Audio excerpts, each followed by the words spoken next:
bonus demografi akan menjadi malapetaka buat kita. Bukan menjadi manfaat, tetapi akan membuat kesusahan buat bangsa ini. Kan anak-anak muda itu kadang mengidolakan. Siapa idolanya? Artis, atlet, atau siapa? Gitu ya. Nah, ini harus ada di tengah-tengah masyarakat yang harus bisa oleh anak-anak muda itu menjadi panduan. Selamat Hari Sumpah Pemuda untuk seluruh pembaca Babe yang menyaksikan Babe One on One.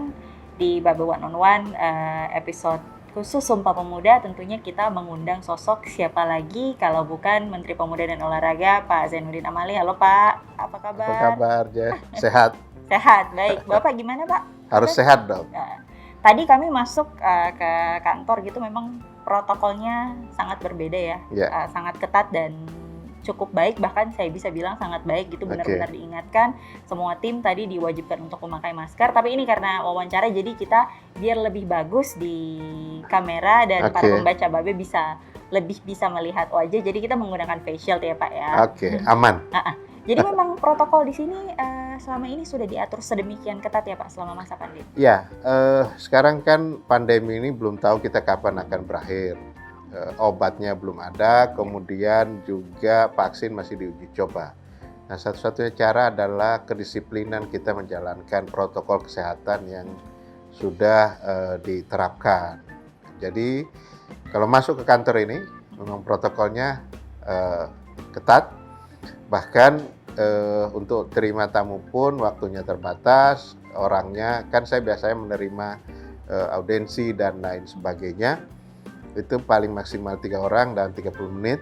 Bahkan ada rapid, kalau ada swab akan lebih bagus lagi. Pak, kita berbicara saat ini mengenai pemuda di Hari Sumpah Pemuda tahun 2020. Kemenpora mengambil tema Bersatu dan Bangkit ya Pak ya? Ya, betul. Ya.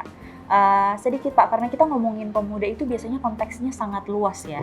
Tapi kalau misalnya mau dilihat dengan kondisi saat ini dan juga situasinya saat ini, Indonesia kan memang diperkirakan akan memperoleh bonus demografi di tahun 2045. Artinya nanti akan sebagian besar penduduk Indonesia merupakan kelompok usia produktif. Tapi kalau ini tidak dipersiapkan dengan baik oleh negara, maka dikhawatirkan cenderung akan kontraproduktif gitu. Nah, bagaimana Kementerian Pemuda dan Olahraga saat ini mempersiapkan anak-anak muda kita sebagai kelompok usia produktif, apalagi saat ini nih kondisinya sementara pandemi?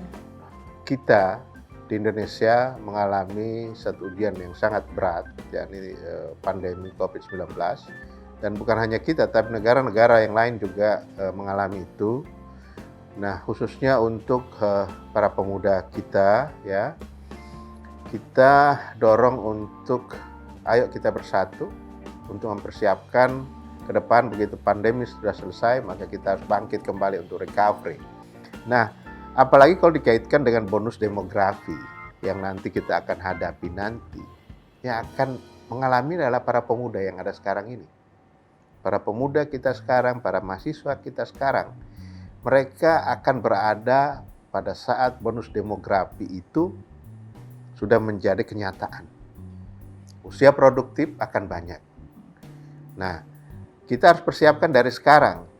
Pemerintah tentu punya kepentingan untuk mempersiapkan masa depan para pemuda, khususnya ketika bonus demografi akan datang. Oleh karena itu, berbagai upaya yang disiapkan oleh pemerintah. Misalnya, pada saat bonus demografi usia produktif itu akan lebih banyak, berarti orang akan butuh lapangan pekerjaan. Oke? Lapangan pekerjaan itu bisa datang kalau ada investasi. Kalau tidak ada orang mau berusaha, tidak ada orang mau buka investasi, tidak ada orang dari luar mau datang, maka pasti seperti yang Jessica sampaikan tadi, itu bonus demografi akan menjadi malapetaka buat kita. Bukan menjadi manfaat, tetapi akan membuat kesusahan buat bangsa ini. Itulah berbagai cara, misalnya pemerintah mengintrodusir atau sekarang yang sedang ramai pro kontranya tentang Undang-Undang Cipta Kerja.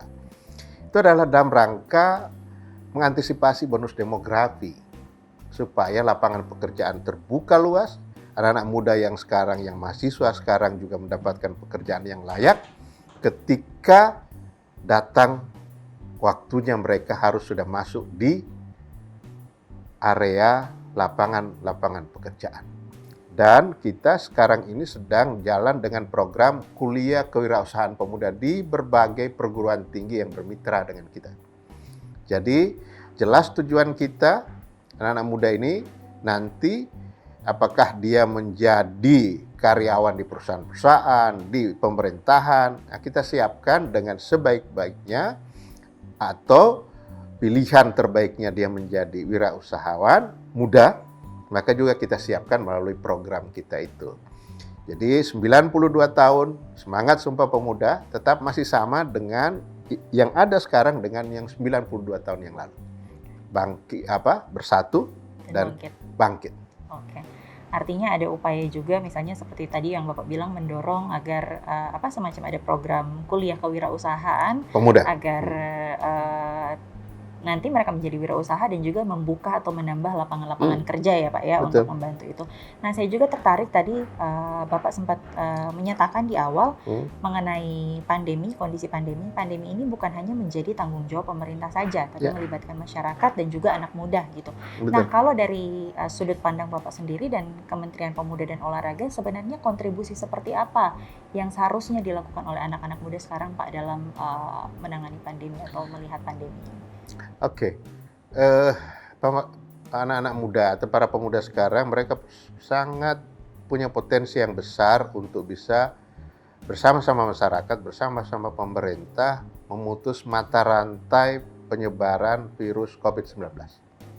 Di mana perannya mereka? Pertama, dia menjaga dirinya sendiri. Perannya apa? Perannya adalah menyadarkan dirinya sendiri, menyadarkan keluarganya, lingkungan di sekitarnya itu, bahwa pandemi ini sekarang baru bisa diatasi dengan kedisiplinan protokol kesehatan. Jaga jarak, cuci tangan, pakai masker, olahraga, dan sebagainya. Nah, kalau pemuda di dirinya, di lingkungannya sudah melakukan langkah-langkah yang kecil ini, itu menjadi upaya yang besar. Hal yang kedua adalah menyampaikan narasi-narasi positif kepada masyarakat dan menimbulkan rasa optimisme. Nggak nakut-nakutin, nggak nyebar hoax dan lain sebagainya.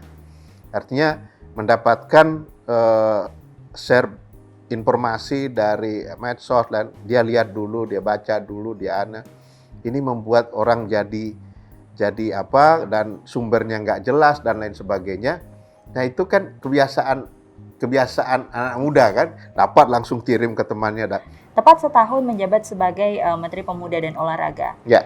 Dalam pandangan Bapak, masalah apa yang paling banyak atau paling pelik gitu yang dilihat di anak-anak muda Indonesia sekarang? Oke. Yang pertama adalah mereka, anak-anak muda kita yang sedang dalam situasi